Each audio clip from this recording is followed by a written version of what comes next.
So the social justice. The United States, we have some pretty profound documents that talk about some pretty profound and impactful ways of being, ways of thinking, ways of interacting with the world. And we've not always lived up to the best of who we are. So I love the preamble to the Constitution, and the Declaration of Independence is such a motivating piece of hope. Hope. And we've not always lived up to the best of that hope. We've oftentimes cashed checks that came back insufficient funds, as Dr. King would oftentimes refer to the process of being American in America.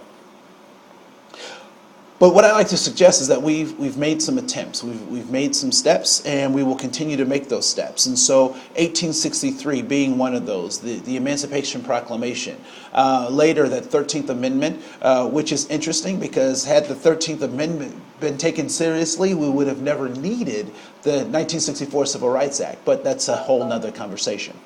I would also submit to you that that in 1955, we had this idea that we needed to have things happen with all deliberate speed in terms of moving the social justice or the civil rights movement forward.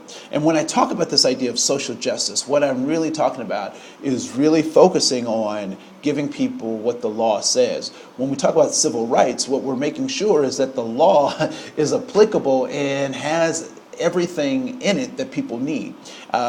Particularly as it pertains to the Constitution of the United States. And so many of the pieces that we do as a part of my organization is we really focus on the law and its implications for our social relationships. And so that's why we have this discussion. That's why we're able to talk about diversity, inclusion. We're able to talk about equity and inequity, microaggressions, sexual harassment. Those are the foundations.